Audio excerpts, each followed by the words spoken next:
Hello students, a very warm welcome to all of you. जैसे कि आपको पता है कि अब हम लोगों ने क्रैश कोर्स स्टार्ट किया है। मतलब कि 2 मंथ का हम टारगेट लेके चल रहे हैं for accounts, for economics and for commerce for class 12th।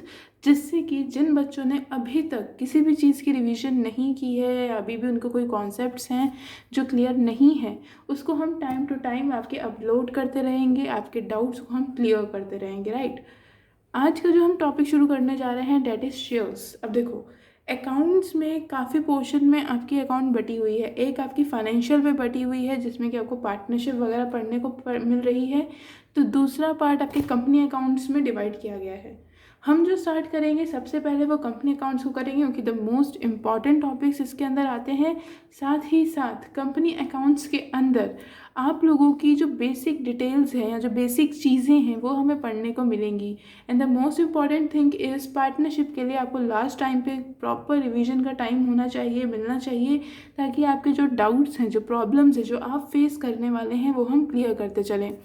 हमारे फर्स्ट वीडियो में फर्स्ट क्लास में हम शेयर्स के थियोरेटिकल पार्ट्स को देखेंगे एंड देन हम उसके न्यूमेरिकल पार्ट्स की तरफ चलेंगे। मतलब कि इस क्रैश कोर्स के अंदर हम क्या करेंगे, थ्योरी एंड न्यूमेरिकल, हम दोनों चीज़ों की प्रिपरेशन करेंगे, एक एक पॉइंट को समझने की कोशिश करेंगे ताकि बोर्ड एग्ज़ाम्स में आप अपनी जितनी भी प्रॉब्लम्स हैं उन सबको फियर ना कर सकें, उन सबको आप टैकल कर सकें, उनसे आप सोल्यूशन निकाल सकें।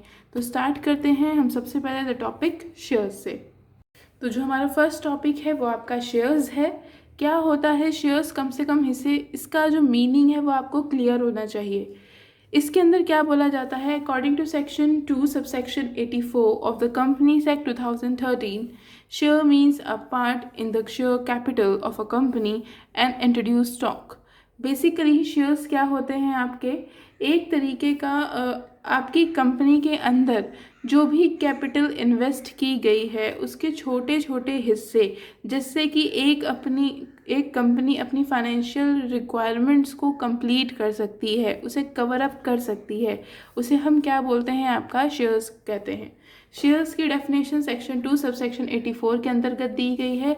साथ ही साथ कंपनीज एक्ट 2013 में इसके बारे में बात भी की गई है। मतलब कि कंपनीज एक्ट 2013 के सेक्शन 2 सबसेक्शन 84 के अंदर शेयर्स का मीनिंग, शेयर्स की डेफिनेशन को बताया गया है।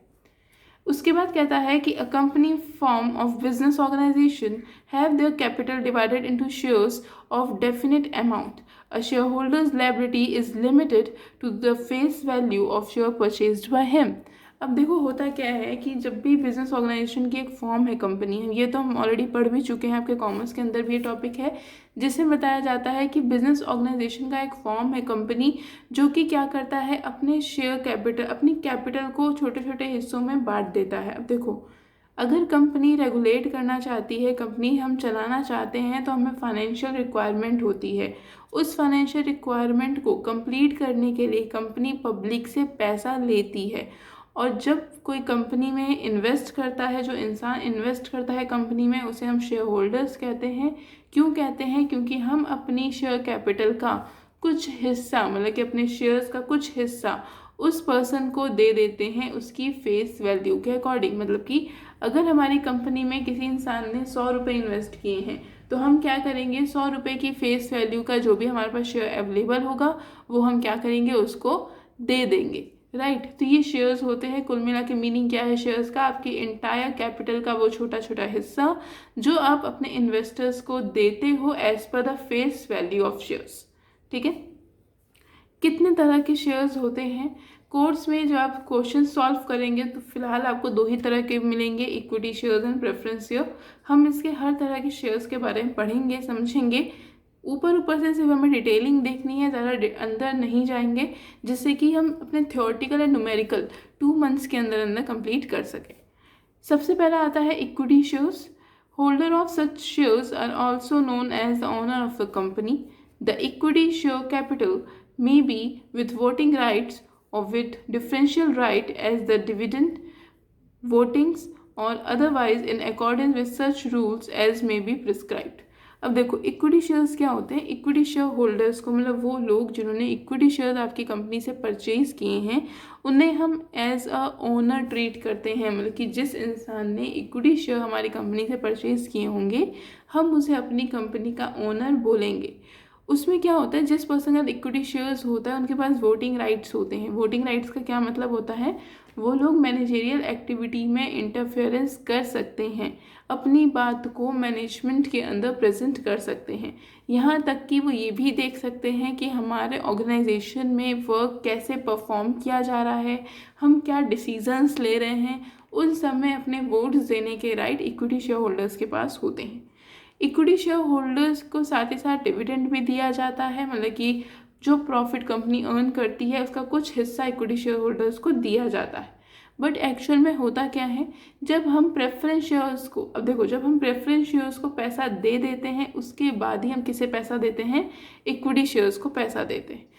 यहाँ पे जो बात समझने वाली थी, जो अभी हम यहाँ पे कंपैरिजन करके भी दिखाएंगे equity share and preference share में, जिससे कि कॉन्सेप्ट ईजी हो जाएगा। इक्विटी शेयर्स को हम कंपनी का क्या बोलते हैं, ओनर बोलते हैं। मतलब कि कंपनी का मालिक कौन होगा, आपका इक्विटी शेयर होल्डर। वहीं पे अगर हम बात करें आपके प्रेफरेंस शेयर होल्डर्स की, तो प्रेफरेंस शेयर होल्डर्स कौन होते हैं, वो लोग जो कि प्रेफरेंशियल राइट्स को कैरी करते हैं, मतलब कि इनके पास कोई भी वोटिंग राइट अवेलेबल नहीं होता। दूसरी चीज़, जिस तरह से इक्विटी शेयर होल्डर्स को हमने ओनर ऑफ अ कंपनी बोला था, वैसे ही प्रेफरेंस शेयर होल्डर्स कौन होते हैं, आपके क्रेडिटर ऑफ अ कंपनी होते हैं। मतलब कि वो लोगों को पैसा रिटर्न करना हमारी रिस्पॉन्सिबिलिटी हो जाती है, हमारी लायबिलिटी बन जाती है, राइट। तो प्रेफरेंस शेयर्स कौन होते हैं, प्रेफरेंस शेयर होल्डर्स वो होते हैं जिन्हें प्रेफरेंशियल राइट मिला होता है और हर हाल में उन्हें हमें उनका पैसा विद इंटरेस्ट पे ऑफ करना पड़ता है, ठीक है। ये प्रेफरेंस शेयर्स होल्डर्स के अंदर आते हैं। अब देखो क्या हो गया, अगर फॉर एग्जांपल हम यहाँ पे बात करें, अगर आपने कहीं से पैसे लोन पे लिए हैं, कुछ अपने दोस्तों से पैसा उधार मांगा है, तो कुछ पैसा आपने अपने रिलेटिव से पैसा लिया है, मतलब कि अपने मम्मी से, अपने पापा से आपने पैसा लिया है ताकि आप अपने बिजनेस को चला सकें। तो फर्स्ट प्रायोरिटी क्या होगी, अगर मान लो आपके बिजनेस को प्रॉफिट अर्न होता है और आप बहुत अच्छा सक्सीड करने लगे हैं, अब टाइम है कि आप अपनी लायबिलिटी को कवर अप कर सकते हैं। उस टाइम पे सबसे पहले आप पैसा किसे रिटर्न करेंगे, जो आपके फ्रेंड्स होंगे या जो आपके आउटसाइडर्स हैं, आप सबसे पहले उन्हें पैसा रिटर्न करते हैं। एंड देन प्रॉफिट का वो हिस्सा जो आपके पास रिमेनिंग है, जो आपके पास बच गया है, वो पैसा किसे दिया जाता है, आपके पेरेंट्स को दिया जाता है, या जो आपके रिलेटिव्स थे उनको हम पैसा रिटर्न करते हैं। इसी तरीके से कंपनी भी सबसे पहले प्रेफरेंस शेयर होल्डर्स को पैसा रिटर्न करती है एंड देन उसके बाद इक्विटी शेयर होल्डर्स को पैसा रिटर्न किया जाता है। थर्ड टाइप की अगर बात करें तो थर्ड टाइप आता है आपका sweat equity shares. Sweat equity shares क्या होते हैं, अब देखो जब भी कंपनी न्यू शेयर इशू करने वाली होती है, जब उसे और ज़्यादा कैपिटल की रिक्वायरमेंट होती है, तो वो क्या करती है, जो भी कंपनी के शेयर होल्डर्स हैं या जो भी कंपनी के डायरेक्टर हैं, कंपनी के जो एम्प्लॉयज़ हैं, उनको क्या करती है, ऑफ़र करती है ऑन अ डिस्काउंट, मतलब कि डिस्काउंट देते। अब खुद सोचो कि जब आपको पैसे की ज़रूरत है तो आपकी सबसे पहले कोशिश होती है कि अगर रिलेटिव से या घर वालों से ही अगर हमें पैसा मिल जाए तो हमारे लिए ज़्यादा बेनिफिशियरी होगा, हमें कहीं आउटसाइडर से या किसी बाहरी इंसान से पैसे लेने की कोई ज़रूरत नहीं होगी। यही काम कंपनी भी करती है, उनके पास जो भी एम्प्लॉयज़ होते हैं या जो भी डायरेक्टर्स होते हैं जो उस कंपनी में काम करते हैं, उन्हें शेयर देने की बात करती है और साथ ही साथ उन्हें कंसिड्रेशन में या फिर उन्हें डिस्काउंट के रूप में वो इशू करती है, मतलब कुछ ना कुछ ऑफ़र देती है ताकि वो लोग उस कंपनी में शेयर्स परचेज कर लें और कुछ पैसा अपना कंपनी में इन्वेस्ट कर दें। वो क्या कहलाता है, आपका स्वेट इक्विटी शेयर्स कहलाता है। अब हम बात करेंगे कुछ इम्पॉर्टेंट टर्म्स की जो कि हमें इस पूरे चैप्टर में पढ़ने को मिलेगी। यहाँ तक कि ये वो टर्म्स होंगी जो न्यूमेरिकल क्वेश्चन सॉल्व करते समय भी आपको देखने को मिलेंगी। स्टार्ट करते हैं। सबसे पहले the first term is stock. Stock क्या होता है? स्टॉक बेसिकली एक बंडल है, मतलब कि जितने भी शेयर कंपनी इशू करती है या जितने भी शेयर कंपनी के द्वारा रिप्रेजेंट किए जाते हैं, उन सब के एक कंबाइन बंडल को, फुल पेड अमाउंट को हम क्या बोलते हैं, आपका स्टॉक बोलते हैं। मतलब कि डिटेल में अगर देखें तो stock is bundle of fully paid shares in the share capital of the company and represented in numbers as in the case of shares. मतलब कि स्टॉक क्या है, जितने भी शेयर्स हमारे पास अवेलेबल हैं, कुल मिला के जितनी भी कैपिटल आपके बिजनेस में अवेलेबल है, उन सब का सम अप, उन सब का बंडल ही क्या कहलाता है, आपका स्टॉक कहलाता है। दूसरा पॉइंट आता है आपका शेयर कैपिटल। शेयर कैपिटल क्या होती है? A company being an artificial person can not generate its own capital which has necessarily to be collected from several persons. These persons are known as shareholders and the amount contributed by them is called share capital. अब देखो, जैसे अभी हमने बात की, होता ये है कि जब भी आपकी कंपनी को पैसे की रिक्वायरमेंट होती है उस टाइम वो क्या करती है, पब्लिक से पैसा लेती है। जो लोग आपकी कंपनी में पैसे को इन्वेस्ट करते हैं उन्हें हम शेयर होल्डर्स कहते हैं, एंड जो टोटल अमाउंट उनके द्वारा कंट्रीब्यूट की गई है, उनके द्वारा आपको दी गई है, उस अमाउंट को हम क्या कहते हैं, आपकी शेयर कैपिटल अमाउंट कहते हैं। मतलब कि मान लो आपको 1,00,000 रुपए की ज़रूरत थी और कुछ लोगों को आपने अपनी कंपनी के लिए इन्वाइट किया, उन्होंने आपकी कंपनी में इन्वेस्ट भी किया। जो पैसा उन्होंने इन्वेस्ट किया है, मान लो उन्होंने 1,00,000 रुपए इन्वेस्ट किए, 2,00,000 रुपए इन्वेस्ट किए, वो टोटल अमाउंट आपकी क्या बन जाएगी, शेयर कैपिटल कहलाएगी। थर्ड टर्म पे चलते हैं। थर्ड टर्म होती है ऑथराइज्ड कैपिटल। ऑथराइज्ड कैपिटल क्या होती है? Authorized capital is the amount of share capital which a company is authorized to issue by its memorandum of association. अब हमें ये तो पता है कि जब भी कंपनी को हम रजिस्टर्ड करवाते हैं या जब भी हमारी न्यू कंपनी फॉर्मुलेट होती है उस टाइम पे मेमोरेंडम ऑफ एसोसिएशन को क्रिएट किया जाता है, जिसके अंदर कंपनी की हर एक डिटेल्स लिखी होती हैं, रूल्स रेगुलेशंस लिमिट सब कुछ उसके अंदर मेंशन की जाती है मेमोरेंडम के अंदर। अब क्या होता है कि जब कंपनी इशू हो रही थी, शेयर्स इशू कर रही थी, उस टाइम पे मेमोरेंडम ऑफ एसोसिएशन में जो टोटल अमाउंट लिखी गई होगी कि मतलब कुल मिला के टोटल कितना पैसा कंपनी बाय पब्लिक और बाय शेयर्स ले सकती है, उस कैपिटल को ऑथराइज कैपिटल कहते हैं। अब ऑथराइज कैपिटल के अंदर जितनी अमाउंट लिखी जाती है, कंपनी साल भर में, 10 साल में, 20 साल में उतना ही पैसा पब्लिक से क्या करती है, कवर करने की कोशिश करती है। एग्जाम्पल लिखते हैं, एक कंपनी है आपकी XYZ लिमिटेड फॉर एग्जाम्पल, ठीक है। एक कंपनी कौन सी है आपकी, XYZ है, ठीक है। वो क्या करती है, अपने मेमोरेंडम ऑफ एसोसिएशन के अंदर मतलब MOA के अंदर एक आर्टिकल डालती है और उसमें लिखती है कि वो 10 लाख रुपए तक पब्लिक से क्या कर सकती है, परचेज कर सकती है शेयर्स को। तो ये 10 लाख रुपए क्या हो जाएंगे, ऑथराइज कैपिटल हो जाएगी। अब ये कंपनी के ऊपर डिपेंड करता है कि वो ये 10 लाख एक ही साल में ले लेती है, 10 सालों में लेती है या 100 सालों में लेती है, ठीक है। मतलब कि ये एक्सेस लिमिट है, जितना पैसा वो क्या कर सकती है, परचेज कर सकती है, खरीद सकती है, पब्लिक को ऑफर कर सकती है, द टोटल अमाउंट, उसे हम क्या कहते हैं, ऑथराइज कैपिटल बोलते हैं।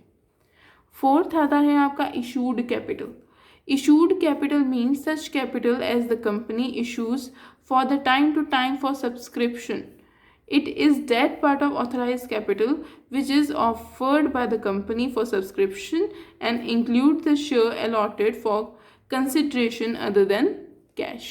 अब देखो ये कौन सी होती है इशूड कैपिटल, क्या मतलब है। अब देखो यहाँ पे मैंने बात की थी 10 लाख रुपए की, 10 लाख रुपए मेरी क्या थी, लिमिट थी। अब कंपनी चाहती है कि 10 लाख में से 2 लाख रुपए वो पब्लिक से ले ले, तो 2 लाख के शेयर्स वो क्या करेगी, पब्लिक में इशू करेगी। तो ये 2 लाख क्या कहलाती है, आपकी इशूड कैपिटल कहलाती है। मतलब कि the amount, the total amount which the company wants to withdraw या wants to take subscription from the public. Public से वो सब्सक्रिप्शन लेना चाहती है, मतलब चाहती है कि पब्लिक उसको शेयर्स को परचेज करें एंड कंपनी में अपना पैसा इन्वेस्ट करे। तो जो ऑफर किया गया है उसे हम क्या कहते हैं, आपकी इशूड कैपिटल बोलते हैं। नेक्स्ट आता है the fifth point, that is subscribed capital. It is that part of the issued capital which has been actually subscribed by the public. आपने मार्केट में कितने इशू किए थे शेयर, 2 लाख शेयर्स इशू किए थे, पब्लिक ने 2 लाख में से 1,50,000 शेयर्स ही सिर्फ परचेज किए हैं। तो ये 1,50,000 शेयर आपके क्या हो जाएंगे, सब्सक्राइब्ड कैपिटल हो जाएगी। मतलब कि उतनी कैपिटल जो लोगों ने एक्चुअल में सब्सक्राइब कर ली है, एक्चुअल में अपना पैसा आपके पास इन्वेस्ट कर दिया है, वो क्या कहलाती है, आपकी सब्सक्राइब्ड कैपिटल कहलाती है। 6th पॉइंट की बात करते हैं। 6th पॉइंट है आपका called up capital. Called up capital क्या होती है, the company may decide to call the entire amount और part of the face value of the shares. अब देखो होता क्या है, माना कि पब्लिक ने 1,50,000 शेयर्स के लिए आपको अप्लाई किया, अभी कंपनी के हाथ में है कि कंपनी इकट्ठे 1,50,000 रुपये मांगती है या इन इंस्टॉलमेंट मांगती है कि अभी आप 10,000 रुपये दे दीजिए, फिर आप 20,000 रुपये दे दीजिए। ये जो पैसा पब्लिक से मांगा जा रहा है उसे हम क्या कहते हैं, कॉल्ड अप कैपिटल के नाम से जानते हैं। इसके बाद आता है आपका कैपिटल रिजर्व। कैपिटल रिजर्व क्या होता है? Capital reserve originated from source other than the regular activities of the business which is created out of capital profit, it is known as capital reserve. अब क्या कैपिटल रिजर्व का मतलब, reserves हमने पढ़े हुए हैं पहले ही, जनरल रिजर्व्स वगैरह, वो क्या होते थे, प्रॉफिट का एक हिस्सा जो कि हमने बचा के रखा होता था। उसी तरीके से कैपिटल रिजर्व भी है। कैपिटल रिजर्व क्या होती है, एक सोर्स है जिससे एक इनकम का सोर्स है जिससे कि बिजनेस की जितनी भी एक्टिविटीज़ है वो हम रेगुलर बेसिस पे चला सकते हैं। ये कैसे क्रिएट किया जाता है? कई बार ऐसा होता है कि कंपनी को एक्सेस प्रॉफिट हो चुका है, मतलब कि उन्होंने प्रेफरेंस शेयर होल्डर्स को भी पैसे दे दिए, उन्होंने इक्विटी को भी दे दिए, अपने क्रेडिटर्स भी कंप्लीट कर दिए, मतलब कि जो टोटल अमाउंट थी वो उन्होंने क्या कर ली है, आपकी कवर अप कर दी है। तो अब क्या होता है, कंपनी के पास जो पैसा बचा है प्रॉफिट का हिस्सा, वो कैपिटल में जाके इन्वेस्ट कर देती है, मतलब कैपिटल में वो जाके पैसा सेव करके रख देती है कि इन फ्यूचर जब उनको उस चीज़ की ज़रूरत पड़ेगी तो वो उसका इस्तेमाल कर सकती है। उसे हम क्या बोलते हैं, आपका कैपिटल रिजर्व्स। नेक्स्ट आता है आपका प्लिनरी एक्सपेंसेस। प्लिनरी एक्सपेंसेस क्या होते हैं, refers to those expenses which are incurred in forming a joint stock company. अब देखो कुछ खर्चे भी होते हैं जो कंपनी को बियर करने पड़ते हैं, किसी भी तरह का खर्चा, चाहे आप रेंट की बात कर लो या आप किसी वेजेस वगैरह की बात कर लो, तो ये सारे एक्सपेंसेस वो एक्सपेंसेस होते हैं जो जॉइंट स्टॉक कंपनी को बनाने के लिए, उसे इस्टेब्लिश करने के लिए, फॉर्मुलेट करने के लिए कंपनी करती है, तो उसे हम क्या कहते हैं, आपका प्लिनरी एक्सपेंसेस। नेक्स्ट पॉइंट की बात करते हैं, पॉइंट नंबर 9 की। ये कहता है मिनिमम सब्सक्रिप्शन के बारे में। अब मिनिमम सब्सक्रिप्शन क्या होता है, खुद जब हम कोई नया बिजनेस सेटअप कर रहे होते हैं तब हमें एक मिनिमम अमाउंट ऑफ रुपीज़ की ज़रूरत होती है, कुछ मिनिमम अमाउंट हमें चाहिए ताकि हम अपने बिज़नेस को क्या कर सकें, रेगुलेट कर सकें, अपने बिज़नेस को हम चला सकें एटलीस्ट। क्योंकि तो उसके लिए क्या होता है कि एक डायरेक्टर जो है, जो कंपनी का हेड है, वो एक मिनिमम लिमिट सेट कर देता है अमाउंट की, जो कि उसे एक सर्टिफिकेट की रिक्वायरमेंट है ताकि अपने बिजनेस को स्टार्ट कर सके। उसे हम बोलते हैं मिनिमम सब्सक्रिप्शन। तो अभी तक हमने क्या क्या चीज़ें देखी, एक बार उसका हम ओवरव्यू ले लेते हैं, ओवरव्यू देख लेते हैं कि जो पहले तो हमने पढ़ा शेयर्स क्या होते हैं, राइट। शेयर्स का हमने मीनिंग देखा कि जितनी भी कैपिटल बिजनेस में लगाई जाती है, जितना भी पैसा हम पब्लिक से जनरेट करते हैं, उन सबको हम छोटे छोटे हिस्सों में बांट देते हैं। जिस तरीके से याद करिए कि अगर आप अपने कॉलेज में या स्कूल में आप फीस सबमिट कर रहे हैं तो उसके बदले आपको एक रिसीट दी जाती है, राइट। या आप मार्केट में 100 रुपये का कोई सामान खरीदने गए हो तो आपने 100 रुपये दिए, तो उसके बदले कंपनी ने या उसके बदले जो शॉपकीपर था उसने आपको कुछ अमाउंट ऑफ प्रोडक्ट आपको दिया है जिसकी वैल्यू कितनी है, वो 100 रुपये के बराबर ही है। तो वैसे ही जब कंपनी में लोग अपने पैसे को इन्वेस्ट करते हैं तो उसके प्रूफ के ज़रिए एक डॉक्यूमेंट उसको दिया जाता है उतने ही फेस वैल्यू का जितना पैसा उन्होंने कंपनी में इन्वेस्ट किया है, जिसे हम क्या बोलते हैं, आपका शेयर्स बोलते हैं। जो छोटे छोटे हिस्सों में बांट दी जाती है पूरी इंटायर कैपिटल, उसे हम आपकी शेयर्स बोलते हैं। देन हमने टाइप ऑफ शेयर्स की बात करी, जिसमें हमने इक्विटी शेयर्स को देखा, हमने आपके प्रेफरेंस शेयर्स को देखा, उसके साथ साथ आपका स्वेट इक्विटी शेयर्स के बारे में हमने बात की, जिसमें कि इक्विटी शेयर होल्डर जो भी होते हैं उन्हें हम क्या बोलते हैं, आपकी कंपनी के ओनर्स के नाम से जानते हैं। प्रेफरेंस शेयर होल्डर्स को हम लोग कंपनी के क्रेडिटर्स की तरह से देखते हैं। एंड स्वेट इक्विटी शेयर्स में क्या होता है कि जो भी एग्जिस्टिंग एम्प्लॉयज़ हैं उनको हम ऑफ़र करते हैं। मतलब कि कई बार क्या होता है ना कि आपके जो एम्प्लॉयज़ हैं वो अच्छे से काम करते रहें, वो मोटिवेटेड होते रहें, तो उनको मोटिवेट करने के लिए, उनके मोराल को हम इंक्रीज़ करने के लिए कई बार उनको हम शेयर्स में हिस्सा भी दे देते हैं। तो ये कहलाते हैं आपके स्वेट इक्विटी शेयर्स। उसके बाद हमने कुछ बेसिक टर्म्स के बारे में समझा, जैसे कि जो आपके टर्म्स हैं, कैपिटल रिजर्व्स पढ़ा हमने, देन प्रिलिमिनरी एक्सपेंसेस के बारे में देखा, मिनिमम सब्सक्रिप्शन देखा, ऑथराइज कैपिटल, ठीक है, आपकी issued capital, paid up capital, called up capital, इन सब के बारे में हमने बेसिकली डिस्कस किया। And the most important thing that is stocks के बारे में भी हमने बात की ये तो पूरा थ्योरेटिकल पोर्शन था, जो बेसिक थ्योरेटिकल था कि एटलीस्ट आपको इतने वर्ड्स के बारे में पता होना चाहिए। अब हम जब कंपनी अकाउंट स्टार्ट करने जा रहे हैं, हम शेयर्स के बारे में पढ़ने जा रहे हैं, तो हमें ये टर्म्स एटलीस्ट पता होने चाहिए, ताकि क्वेश्चन में अगर इनके बारे में कुछ पॉइंट रखा जाए, क्वेश्चन में अगर इनकी बात भी की जाए, तो हमें ये सारे कॉन्सेप्ट क्या हैं आपके धीरे धीरे क्लियर होते चलें। कल की क्लास में हम ये डिस्कस करेंगे बेसिकली कि अब जब कैपिटल हम इशू करने जा रहे हैं, मतलब कि अब हम यहाँ से स्टार्ट कर देंगे इश्यूज ऑफ कैपिटल, जो कि अलग अलग पार्ट्स में डिवाइडेड है, पार है, प्रीमियम है, साथ ही साथ आपका डिस्काउंट पे भी इशू किया जाता है। तो इन तीनों चीज़ों को हम कल की क्लास में डिस्कस करेंगे। हम जनरल एंट्रीज देखेंगे और एक न्यूमेरिकल क्वेश्चन करने की कंफर्म कोशिश करेंगे, राइट।